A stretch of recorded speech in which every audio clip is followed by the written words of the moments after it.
Jiwon's hands shook so violently she nearly dropped her phone. The text had sent. To the wrong number. I'm scared. He's coming. Please help me. Her breath came in short gasps as she stared at the screen, watching those 3 dots appear. Someone was typing. Her ex-boyfriend Mark was pounding on her apartment door, his drunk shouting echoing through the hallway, and she just sent a desperate plea to a complete stranger. The reply came through, address, now. Her heart stopped. The tone was cold, commanding, dangerous. Who is this? She typed with trembling fingers. You texted me for help. Give me your address or don't waste my time. The door rattled violently. Jiwon, I know you're in there. She had no choice. She sent her address. 12 minutes later, the pounding stopped. She heard Mark's voice change from angry to terrified. I'm sorry. I didn't know. Please. Then silence. A single knock, firm, controlled. She opened the door a crack and froze. The man standing there was devastatingly beautiful and absolutely terrifying. Sharp jawline, dark eyes that looked like they'd seen too much, an expensive black suit with blood on the collar. Not his blood. You're safe now, he said, his voice deep and accent thick. I'm Kang Minho. Who? What did you do to him? Nothing he didn't deserve. His eyes traveled over her, assessing. You're the girl who texts strangers for help? It was a mistake. I meant to text my friend. Mistakes like that can get you killed. He handed her a business card. If your ex comes back, call this number. Not a wrong number. This one. She looked down. The card was matte black with silver lettering, Kang Minho, private security. But the way the hallway security camera had suddenly stopped working the moment he arrived told her private security meant something much darker. Why would you help me? She whispered. He leaned against her doorframe, and she caught the scent of expensive cologne mixed with something metallic. Because when someone says they're scared, I listen. Then he was gone, and Jiwon realized she was holding the card so tightly it had bent. Everything went silent. She looked at her phone. His number was still there. The man who'd saved her from her ex with what looked like practiced violence. She should delete it, block it, forget this ever happened. Instead, she saved it under Do Not Call. 3 months earlier, it started when Jiwon's best friend Hana dragged her to Club Eclipse in Gangnam. You've been crying over Mark for 6 months, Hana said, pulling Jiwon through the crowded entrance. Enough. We're getting drunk and you're remembering what fun feels like. Jiwon hadn't wanted to come. The club was too loud, too crowded, too full of expensive people she didn't belong with. She was a simple office worker at a marketing firm. These people looked like they bought companies for fun. Hana, I don't think... Stop thinking. Hana pushed a drink into her hand. Drink this. Dance with me. Forget that cheating asshole existed. The music pounded through Jiwon's chest. The lights made everything feel surreal. She drank. She danced. For the first time in months, she felt almost normal. Then she bumped into someone and her drink went everywhere. Oh my God, I'm so sorry. She looked up and up and up. The man was tall, broad-shouldered, wearing a suit that probably cost more than her monthly rent. His white shirt was now stained with her vodka cranberry. It's fine, he said in English first, then Korean. His voice was controlled, but his eyes were sharp, taking in everything about her in seconds. No, it's not fine. Let me buy you a drink or pay for cleaning. She was babbling. His presence was overwhelming. You can't afford to buy me a drink here. He said it as fact, not insult. Jiwon felt her cheeks burn. Right, of course. Sorry. She turned to leave, but his hand caught her wrist, gentle but firm. I didn't say you couldn't buy me a drink somewhere else. Her heart did something complicated. What? The corner of his mouth lifted, barely. There's a Pojang matcha 2 blocks from here. Best soju in Seoul. You buy, I forget about the shirt. That's how Jiwon ended up sitting in a plastic chair at a street food tent with the most intimidating man she'd ever met, drinking soju at midnight. I'm Jiwon, she said, pouring him a shot with both hands like her mother taught her. Minho. He didn't offer a last name. What do you do, Minho? Business. He took the shot without flinching. You? Marketing coordinator. Very boring compared to whatever you do. Boring is underrated. They talked for 2 hours. He didn't say much about himself, but he asked about her. Really asked. What she liked, what she wanted, what made her laugh. When she mentioned her recent breakup, his expression darkened. He was an idiot, Minho said simply. You don't even know what happened. He let you go, idiot.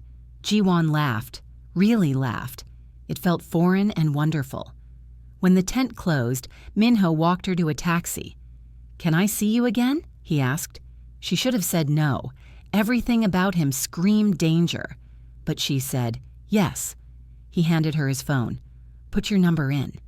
She did, not noticing it was the same number that would be wrong number 3 months later. Present. The day after Jiwon couldn't focus at work. Her computer screen blurred as she replayed last night over and over. Minho's blood-stained collar, the fear in Mark's voice, the way Minho had looked at her like she was something precious and breakable. Earth to Jiwon. Hana snapped her fingers. You've been staring at that email for 20 minutes. Sorry, How could she explain? Something happened last night. Hana's eyes widened. Good something or bad something? I don't know yet. Her phone buzzed. Unknown number. How are you feeling? Her breath caught. She knew that cold, efficient tone, even in text. Fine. Thank you for last night. We should talk. Tonight. I'll pick you up from work at 6. How do you know where I work? I know a lot of things, Jiwon. The way he said her name, even in text, made her shiver. Hana leaned over her shoulder. Who's that? And why do you look like you've seen a ghost? Remember that guy I dated for 2 weeks 3 months ago? The one who disappeared without explanation? The hot, mysterious one? The one who broke your heart? He came back. 6 p.m. Minho's car was exactly what she expected. Sleek, black, expensive, with tinted windows that probably cost more than her entire vehicle. He stood beside it, impossibly handsome in another perfect suit, and Jiwon felt every female employee staring as she approached.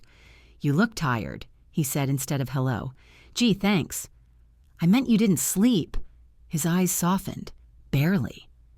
Nightmares? How did he know? A few. He opened the car door. Get in, we need to talk. The interior smelled like leather and his cologne. She buckled her seatbelt with shaking hands. Where are we going? Somewhere private. That should have scared her. Instead, it made her angry. You can't just disappear for 3 months and then act like you have the right to... I had to disappear.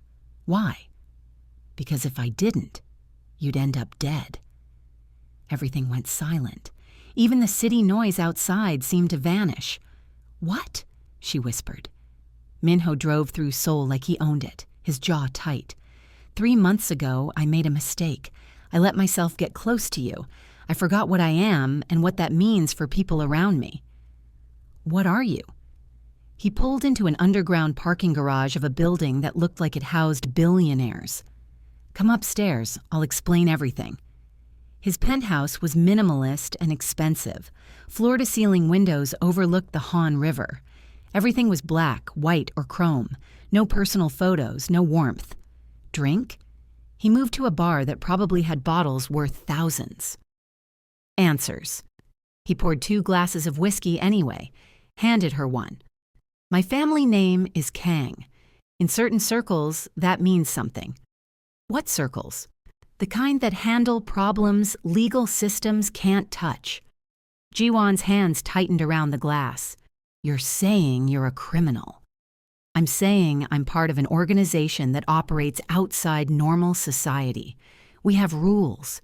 We have honor. We also have enemies. Mafia. That's a Western term, but close enough. He took a long drink. 3 months ago, someone took a photo of us at that Pojangmatcha. Word got back to some people who would have used you to hurt me. So you just left? Didn't explain? Blocked my number? I was protecting you. By breaking my heart? The anger burst out of her. Do you have any idea what it's like to meet someone who makes you feel alive again and then have them vanish like you meant nothing? You meant everything. His voice cracked on the last word. That's why I left. Jiwon stood up, shaking. Then why are you back? Why help me last night? Because apparently I'm selfish after all. He set his glass down hard enough it should have shattered. I told myself I'd stay away. I deleted your number. I buried myself in work. Then you texted me by accident and... He stopped, breathed, and I realized I'd rather have you in danger beside me than safe and far away. That's the most fucked up confession I've ever heard. I know. I should leave. You should. She didn't move. Tell me what you want, Minho. He crossed the distance between them in 3 steps. His hand cupped her face, thumb tracing her cheekbone. I want you. I've wanted you every single day for 3 months. But wanting you means putting you at risk. What if I'm willing to take that risk? Don't say that. You don't understand what you're agreeing to. Then help me understand. He kissed her. Hard and desperate and full of 3 months of longing. She tasted whiskey and regret and something that felt like coming home. Her back hit the window, his body pressed against hers, and she forgot every reason this was a bad idea. When they broke apart, both breathing hard, he rested his forehead against hers. I'm going to hurt you. This life, it's not kind. It's not safe. You already hurt me, she whispered. At least this time we'll be honest about it. 2 weeks later, dating Minho was like living in 2 worlds. During the day, she went to work, had lunch with Hana, lived her normal life. At night, she entered his world of expensive restaurants, private clubs, and security details that followed at a distance. This is insane, Hana said over coffee. You're dating a literal mobster. He prefers private security entrepreneur. Jiwon, I'm serious. What if something happens? He protects me. Who protects you from him? Jiwon didn't have an answer for that. That night, Minho took her to a charity gala. She wore a dress he'd had delivered, emerald green silk that probably cost more than her monthly salary. He wore a tuxedo and looked like he'd stepped out of a magazine. Stay close to me tonight, he murmured as they entered the hotel ballroom. Some dangerous people will be here. I thought you were the dangerous people. His smile was sharp. I'm your dangerous person. There's a difference. The gala was exactly what she expected. Wealthy people pretending to care about causes while networking and showing off. Minho's hand never left the small of her back. She noticed how people looked at him, fear mixed with respect. Mr. Kang, a man approached, mid-50s, expensive suit, calculating eyes. I didn't know you'd be attending tonight. Mr. Choi, business must be good. The tension between them was thick enough to cut. Jiwon felt Minho's hand tighten on her waist. And who is this lovely woman? Mr. Choi's smile didn't reach his eyes. Someone who's none of your concern. Mr. Choi's gaze lingered on Jiwon long enough to make her uncomfortable. Of course. Enjoy your evening. When he left, Jiwon whispered, Who was that? Someone who just became a problem. That same night were 11:47 p.m. They were in Minho's car when his phone rang. He looked at the screen and swore, I need to take this. He answered in rapid Korean, his voice cold and commanding. Jiwon couldn't follow most of it, but she caught enough. Warehouse, shipment, police. I have to go, he said after hanging up. Something came up. At midnight? This is my life, Jiwon. Problems don't keep business hours. Let me come with you. Absolutely not. I'm taking you home. I want to understand your world. No. His voice was hard, final. Some parts of my world you'll never see. That's non-negotiable. The drive to her apartment was silent and tense. When he pulled up, she didn't immediately get out. Is this always how it'll be? she asked quietly. You leaving in the middle of the night to do things you can't tell me about? Yes. And I'm just supposed to accept it. I told you this wouldn't be easy. But his hand found hers, squeezed gently. I'm trying to keep you safe, Jiwon. That means keeping you separate from certain things. She wanted to argue, but the exhaustion in his voice stopped her. Be careful. Always. He kissed her softly. I'll call you tomorrow. She watched his taillights disappear and wondered what she'd gotten herself into. The next day, Minho didn't call. By evening, Jiwon was worried. She texted him, Are you okay? No response. She called, straight to voicemail. Hana, I think something's wrong, Jiwon said, pacing her apartment. Maybe his phone died? For 12 hours. Okay, that's weird, even for mysterious mobster boyfriend. Did he give you any other way to contact him? Jiwon remembered the business card. She'd thrown it away after he'd come back into her life, but she'd taken a photo first. She found the number for private security and called. Yes? A woman's voice. Professional. Cool. Hi, I'm trying to reach Kang Minho. Mr. Kang is unavailable. Is he okay? Can you... Who is this? I'm his girlfriend. The word felt strange. A pause. Hold, please. After 2 minutes, a male voice came on. Younger, friendlier. You must be Jiwon. I'm Jae-hyun, Minho's brother. Is he okay? He's fine. Just dealing with some complications from last night. He asked me to apologize for not calling. Can I talk to him? Not right now, but I can come see you, explain the situation. Are you free? An hour later, Jae-hyun looked like a younger, softer version of Minho. Same sharp features, but his eyes held warmth instead of ice. He showed up with coffee and an apologetic smile. Sorry for the spy movie routine, he said, sitting across from her. My brother's paranoid about security.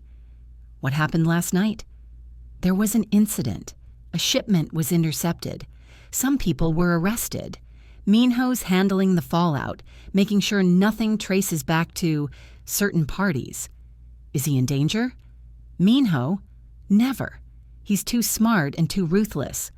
Jae-hyun's smile faded. But I need to be honest with you, Jiwon. This life, what you saw last night, that's going to happen a lot. Disappearing, secrets, danger. Why are you telling me this? Because my brother is different with you. I've never seen him care about someone like this, and I don't want to see him hurt when you realize you can't handle this world. Jiwon set her coffee down. You don't think I can handle it. I think you're normal. Good. You have a real life, real friends, a real job. Why would you want to give that up for someone who'll always have one foot in darkness? Because I love him. The words surprised both of them. She'd said it out loud for the first time. Jae-hyun studied her for a long moment. Does he know? No. Tell him. He needs to hear it. He stood up. He'll call you tonight. And Jiwon, welcome to the family. You're going to need a thick skin. That night, 9:23 p.m. Minho called. He sounded exhausted. I'm sorry about today. Jae-hyun explained. My brother talks too much. I like him. Of course you do. Everyone likes Jae-hyun. There was affection in his voice. Can I see you? I'm outside your building. She looked out her window. His car was there. Come up. When she opened the door, he looked different, tired, vulnerable. His usually perfect hair was messy, his shirt wrinkled. He pulled her into his arms without saying anything. You scared me, she whispered into his chest. I know, I'm sorry. He pulled back, cupped her face. This is going to keep happening, Jiwon. Nights where I can't call, days where I'm unreachable. Are you sure you can live with that? No, but I'm willing to try. He kissed her like she was oxygen. They stumbled to her bedroom, a tangle of need and relief and 3 months of wanting. He was gentle and rough at the same time, whispering her name like a prayer. Afterward, lying in her bed with his arm around her, she traced the scars on his chest. "Tell me about these." "Some other time." "You always say that." "Because some stories aren't bedtime appropriate." She propped herself up on her elbow. "I need you to understand something, Minho. If we're doing this, really doing this, I need honesty. Not all the details, but don't lie to me." "I've never lied to you." "Omission is still lying." He was quiet for a long time. "You're right. What do you want to know?" "What do you actually do? Day to day?" "I manage logistics for my family's organization. Import, export, distribution. Some of it's legal, some isn't. I make sure everything runs smoothly and that problems disappear before they become bigger problems." "Have you killed people?" His jaw tightened. "Yes." She waited for horror to come. It didn't. "Bad people?"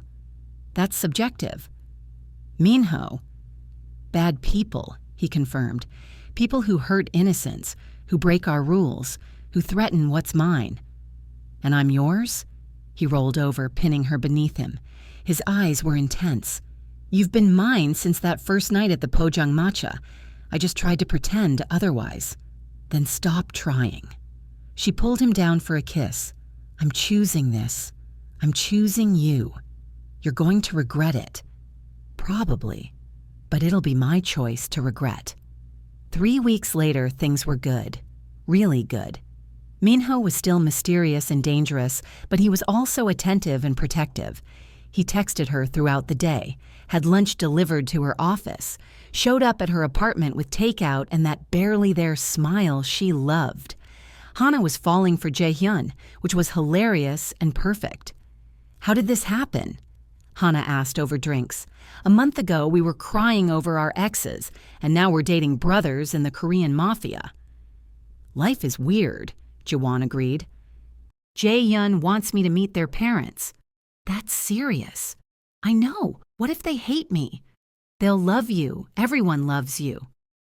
What Jiwon didn't mention was that she'd already met Minho's parents. Last week, at a formal family dinner that had been terrifying.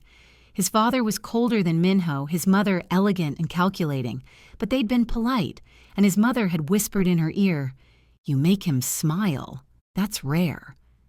Everything was falling into place. Then Mr. Choi from the gala showed up at her office. "Miss Park Ji-won?" He smiled that same calculating smile. "I'm sorry to bother you at work. I'm an associate of your boyfriend's." Her stomach dropped. "How did you find me?" "I know things about Kang Minho's life, including who he cares about."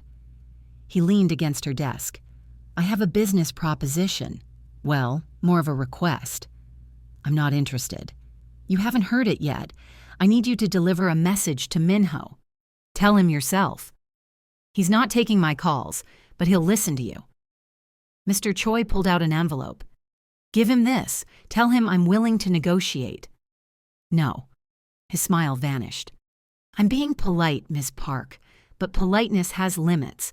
You'll deliver the message or there will be consequences." "Are you threatening me?" "I'm explaining reality." He placed the envelope on her desk. "You have until tomorrow night. I'll be in touch about his response." He left and Jiwon's hands shook so badly she knocked over her coffee. That evening. "He did what?" Minho's voice was deadly quiet. They were in his penthouse and Jiwon had never seen him this angry. "He showed up at my office. That fucking—" Minho paced like a caged animal. "He went after you. He put his hands on my desk in your workplace. He didn't touch me. He threatened you." Minho's fist slammed into the wall and Jiwon jumped. He froze, seeing her flinch. His expression shifted from rage to horror. "I'm sorry, I didn't mean to scare you." "I'm not scared of you. I'm scared of him." He crossed to her, pulling her into his arms. "He's not going to touch you. I promise. I'll handle this." "What does he want?" "Territory that's not his. Money he's not owed. Power he hasn't earned." Minho's voice was ice. "He's been pushing boundaries for months, using you as his way of forcing my hand." "What are you going to do?" "Something I should have done months ago." Minho. Don't ask questions you don't want answered. He called Jae-hyun and 2 other men. They arrived within 20 minutes. The conversation was in rapid Korean, too fast for Ji-won to follow completely, but she caught. Location, timing, permanent solution. I'm taking you somewhere safe, Minho said after the meeting. Pack a bag. I'm not running. You're not running. You're staying at a secure location until this is resolved. How long? A few days, maybe a week. The secure location was a luxury apartment in a building that looked like a fortress. Armed guards, security cameras everywhere.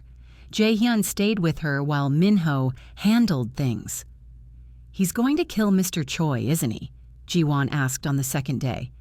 Jae-hyun was playing video games on the massive TV. He paused. Do you want an honest answer? Yes. Then yes. Probably. And that doesn't bother you? Mr. Choi knew the rules. He broke them. Actions have consequences. Jae-hyun looked at her. Does it bother you? It should. But it doesn't. I don't know. I keep thinking. He threatened me. He would have hurt me if Minho didn't respond. So maybe... She trailed off. Maybe monsters have their place? That's not what I... It's okay, Ji-won. This world isn't black and white. It's all gray, and we're all just trying to protect the people we love. Hana showed up on day 3 with snacks and gossip and normalcy. This is insane, she said, looking around the apartment. This is like witness protection. Basically. Are you okay? I don't know. Ask me when this is over. 5 days later, Minho came back. He looked tired but satisfied. It's done. Mr. Choi? Won't bother anyone again. Ever. She should ask for details. She should be horrified. Instead, she just felt relief. Can I go home now? Yes, I'm sorry you had to go through this. Not your fault. It's exactly my fault. This is why I left 3 months ago. This is what being with me means. They were in his car, driving back to her apartment. The city lights blurred past. Do you regret letting me back into your life? She asked quietly. Every single day. That hurt. Oh.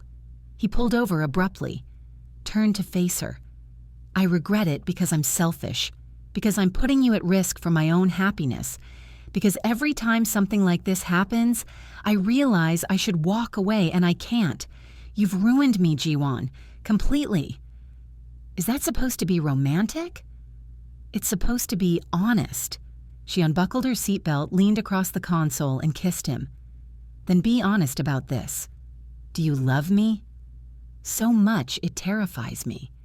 Then stop trying to protect me from your world and let me be part of it. You don't know what you're asking. I'm asking you to trust me, to stop making decisions for me, to let me choose you, knowing exactly what that means. He rested his forehead against hers. You're going to break my heart, Park Ji-won. Good. Then we're even. 6 weeks later, life returned to normal. Well, as normal as it could be when your boyfriend was a mafia boss. Ji-won learned to read his moods, to know when he needed space and when he needed her. She learned which questions to ask and which to avoid. Hana and Jae-hyun were officially dating, and the 4 of them fell into a comfortable rhythm.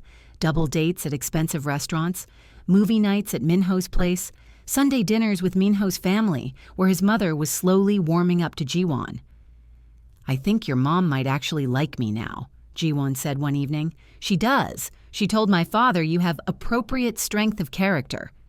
That's the most Korean mom compliment ever. Work was good. Her boss had promoted her after a campaign she'd led went viral. She was happy, genuinely happy. Then she started feeling sick. At first, she thought it was stress. Then the exhaustion hit. Then she missed her period.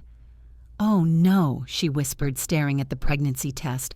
Oh no, oh no, oh no. 2 pink lines. She took 3 more tests, all positive.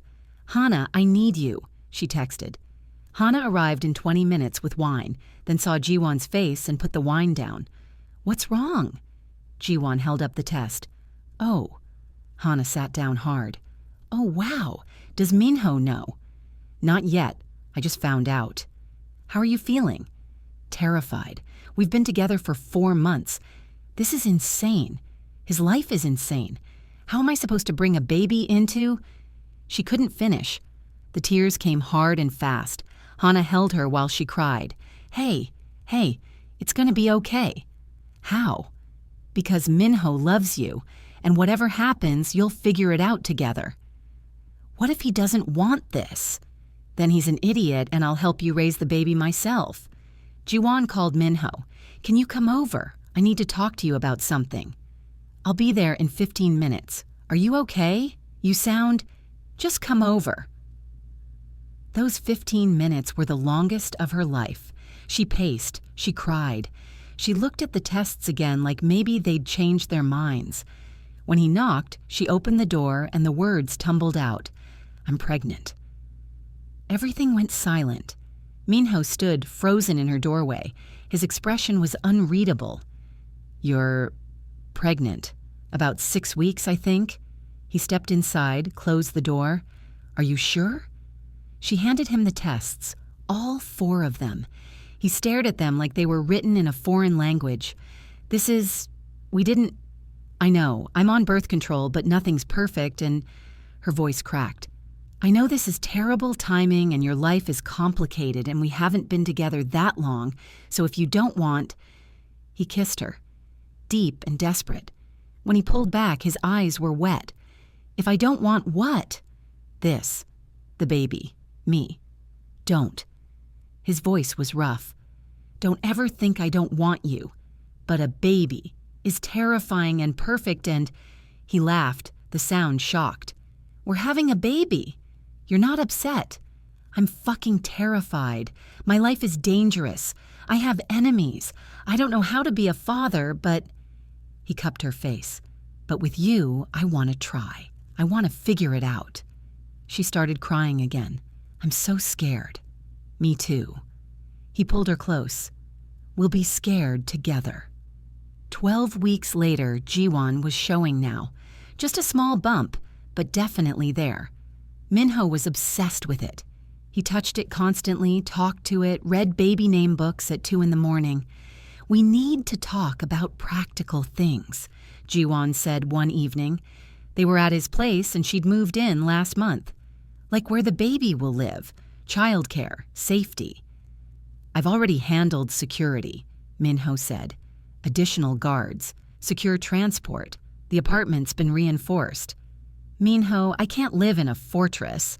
You're carrying my child. You'll live where it's safe. They'd been having versions of this argument for weeks. He wanted control. She wanted normalcy. I'm not one of your business deals, she said. You can't just decide everything. I'm protecting our family.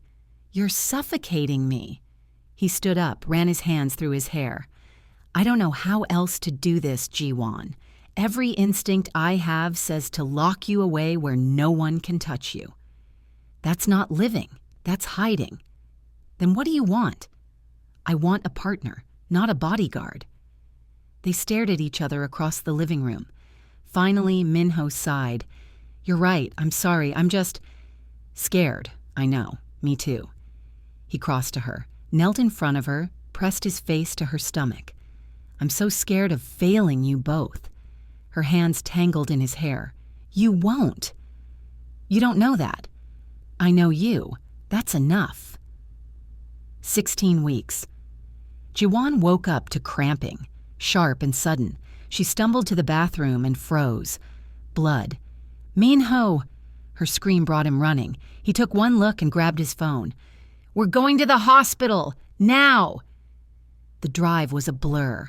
Jiwon couldn't stop shaking, couldn't stop thinking about all the things that could be wrong. Minho held her hand so tightly it hurt, but she didn't tell him to let go. The emergency room was crowded, but Minho's presence got them immediate attention. Doctors, ultrasound, tests. Please, Jiwon whispered to the ultrasound technician, please tell me my baby's okay. The technician smiled. Let's take a look. The heartbeat filled the room, strong and steady. There's your baby, the technician said, pointing to the screen. looking perfectly healthy. Ji-won sobbed, relief and joy and terror all mixed together. The bleeding was from a small subchorionic hematoma, the doctor explained later. It's common and usually resolves on its own. Baby looks great, but you need to take it easy for a few days. In the car afterward, Minho didn't start the engine. He just sat there, hands gripping the steering wheel. I've never been that scared in my entire life. Me neither. When I heard you scream, his voice broke. I thought I was losing you both. We're okay. He turned to her, and she'd never seen him look so vulnerable. Marry me. What? Marry me. I know it's not romantic, and I don't have a ring, and we're sitting in a hospital parking lot, but I can't. He took a shaky breath. I need you to be my wife. Legally, officially. I need everyone to know you're mine. Minho, I love you. I should have said it months ago, but I'm an idiot who doesn't know how to express emotions. But I love you more than I thought I could love anything, and I want to spend the rest of my life proving it. She was crying again. Happy tears this time. That was actually kind of romantic. Is that a yes? Ask me properly. He got out of the car, walked around to her side, and opened her door. Then he knelt on the concrete parking lot. Park Ji-won, will you marry me and make me the luckiest man in Seoul? Yes. Yes, you idiot. Yes. He kissed her right there in the parking lot, and Ji-won decided that this was the most perfect, imperfect proposal in the history of proposals. 1 week later, Minho showed up with a ring. Not just any ring, an emerald surrounded by diamonds that probably cost more than a car. It was my grandmother's, he said, sliding it onto her finger. My mother wanted you to have it. Your mother gave me her mother's ring? She said you're family now. The ring fit perfectly. They decided on a small wedding. Just close family and friends. Nothing extravagant. Ji-won wanted simple and meaningful. My mother is going to fight you on the small part, Minho warned. He was right. His mother wanted a massive traditional ceremony. They compromised. Traditional ceremony with only 50 guests. Hana was maid of honor. Jae-hyun was best man. The wedding planning became a welcome distraction from the stress of pregnancy and Minho's increasingly demanding work schedule. He's been different lately, Jae-hyun mentioned to Ji-won one afternoon. They were tasting cakes for the reception. More careful, more paranoid. He's scared, Ji-won said. The baby, the wedding, it's a lot of vulnerability for someone who spent his life being untouchable. He's lucky he has you. I'm lucky I have him. Jae-hyun grinned. Gross. You're both disgustingly in love. Speaking of which, when are you proposing to Hana? He choked on his cake. What? Please, you're not subtle. You look at her like she hung the moon. We've only been together for 4 months. So were Minho and I when I got pregnant. Fair point. 18 weeks, 3 weeks before the wedding. Ji-won was leaving work when someone grabbed her from behind, a hand over her mouth, an arm around her waist, being dragged into an alley. She tried to scream, tried to fight, but her attacker was stronger. Kang Minho thinks he's untouchable, a voice hissed in her ear, but everyone has weaknesses. She was thrown into a van, the door slammed shut, everything went black. 6 hours earlier, Minho's POV Minho was in a meeting when his phone rang. Ji-won's number. He answered immediately. Everything okay? Minho. Her voice was terrified, whispering, Someone's following me. I'm leaving work and there's a van. Get back inside now. I'm sending security. They're getting closer. Ji-won, stay on the... The line went dead. For 3 seconds, Minho couldn't move, couldn't breathe. Then everything inside him went cold and sharp and deadly. Find her. He didn't recognize his own voice. Call everyone. Find my fiancé now. The next 6 hours were the longest of his life. His entire organization mobilized. Security footage, traffic cameras, informants, every resource he had. Jae-hyun burst into his office. We have a location, warehouse in Incheon. It's the Jung crew. The Jungs? Minho's voice was deadly quiet. They took her? Looks like retaliation for the territory dispute last month. Minho was already moving.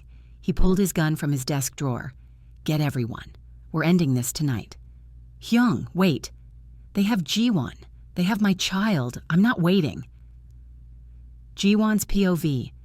She woke up tied to a chair in a cold, dark warehouse. Her head throbbed, her stomach cramped with stress. Please let the baby be okay.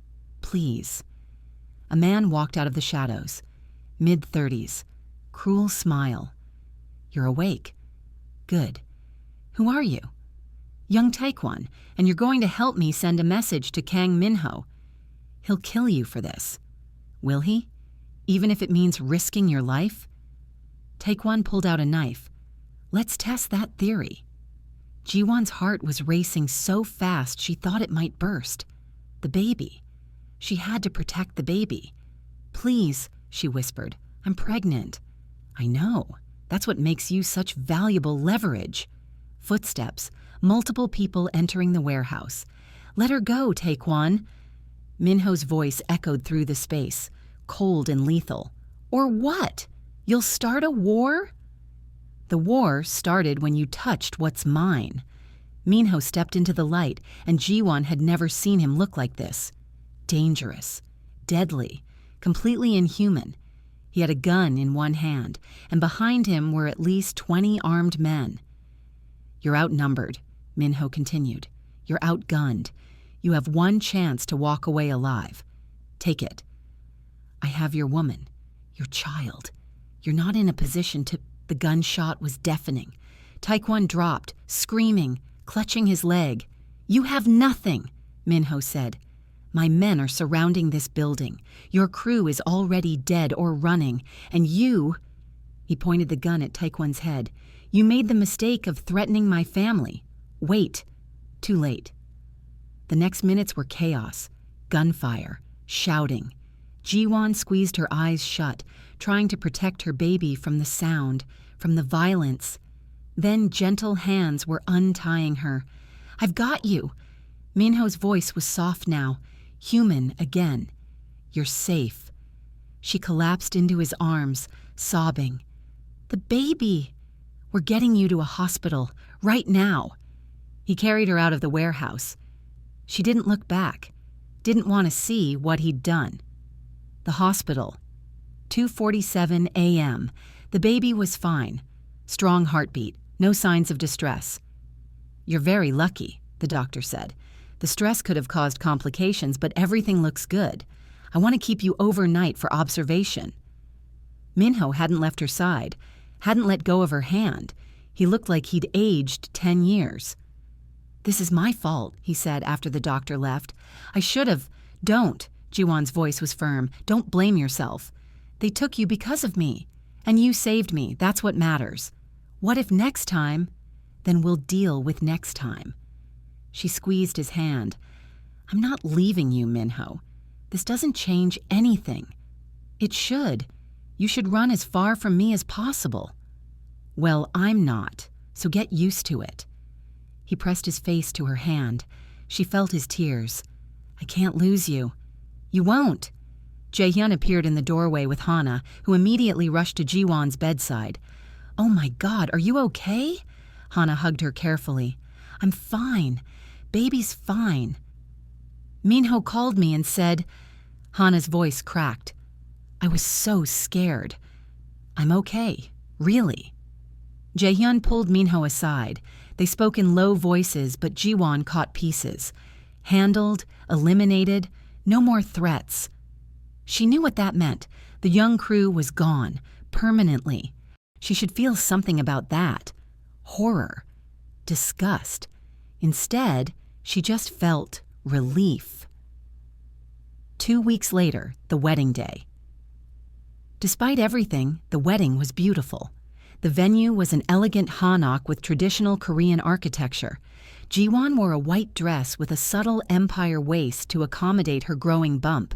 Minho wore a black suit and looked like he'd stepped out of a dream. You're stunning, he whispered when he saw her. You're not so bad yourself. The ceremony was traditional. They bowed to parents, shared cups of wine, made promises in Korean and English. When Minho said his vows, his voice cracked. "I promise to protect you, to love you, to be worthy of you, every single day for the rest of my life." Jiwon's vows were simpler. "I promise to stand beside you through darkness and light, because you're worth it. We're worth it." When they kissed, the small crowd erupted in applause. The reception was intimate. 50 people who mattered. Minho's parents gave a formal toast. Hana gave a teary maid of honor speech. Jaehyun told embarrassing stories about Minho's childhood. "To new beginnings," Minho said, raising his glass, "and to the woman who made me believe I deserved them." Jiwon touched her stomach, felt the baby flutter.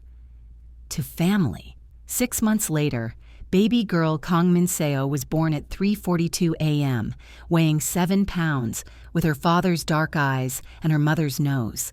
Minho cried when he held her for the first time, actual tears streaming down his face. "She's perfect." "She's ours," Jiwon said.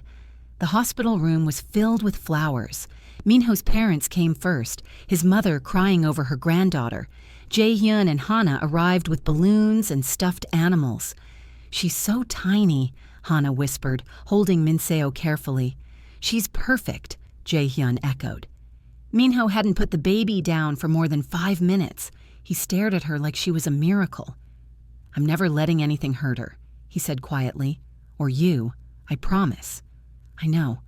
I'm going to be a good father." "You already are." Life wasn't perfect. Minho's work was still dangerous. There would be more threats, more complications, more nights where he disappeared to handle problems. But sitting in that hospital room, watching him hold their daughter with tears in his eyes, Jiwon knew they'd figure it out. They were family now, messy and imperfect and absolutely worth it. 1 year later, to new beginnings. Hana raised her glass. She was sporting a brand new engagement ring. Jaehyun had finally proposed last month. They were at Minho's penthouse for a celebration dinner. Min-seo was asleep in her nursery, her baby monitor next to Jiwon. Minho had cooked, surprisingly well, and the 4 of them sat around the table like this was normal. "Remember when we were crying over our exes?" Hana said. "And now look at us, married, engaged, and a baby." "Life is weird," Jiwon agreed. Minho's hand found hers under the table, squeezed gently. She looked at him and saw everything. Love, gratitude, contentment. "Worth it?" he murmured, too quiet for the others to hear. "Every single moment," she whispered back. From the monitor, Min-seo made a soft sound. Minho was up immediately, moving toward the nursery. "He's obsessed," Jaehyun observed. "It's adorable," Hana countered. Jiwon watched her husband disappear into their daughter's room and smiled. A year ago, she'd sent a panicked text to the wrong number. That mistake had become the best thing that ever happened to her. Life with Minho wasn't easy. It was complicated and sometimes scary and always intense. But it was theirs. And that was more than enough. Epilogue, 3 years later. "Mommy, Uncle Jaehyun said Daddy used to shoot bad guys." Jiwon looked up from her laptop. 3-year-old Min-seo stood in the doorway, eyes wide with excitement. "Did he now? Is it true? Your uncle talks too much." Minho appeared behind Min-seo, scooping her up. "What's this about shooting bad guys?" "Uncle Jaehyun said." "Uncle Jaehyun is going to be in trouble." But Minho was smiling. "Daddy's job is complicated, baby girl, but everything I do is to keep our family safe." "So you're like a superhero?" "Something like that." Min-seo seemed satisfied with this answer. "Can I have ice cream?" "After dinner." "But Daddy, nice try. Go play with your toys." Min-seo ran off and Minho collapsed onto the couch beside Jiwon. "She's going to figure out what I really do one day." "I know." "Are you ready for that conversation?" "Are you?" He was quiet for a moment. "I've been transitioning out of the dangerous stuff. Jaehyun's taking over most of the operations. I want to be around to see her grow up." Jiwon's heart swelled. You mean that? I promise to be worthy of you. That means being a father first. Everything else is secondary. She kissed him softly. I love you. I love you more. Impossible. From the other room, Minseo called out, Mommy, Daddy, come play. Minho stood, offering his hand. Ready? Jiwon took it, letting him pull her to her feet. Together they walked toward their daughter's laughter, toward the life they'd built from chaos and danger and a single mistaken text message. It wasn't the life she'd planned. It was so much better.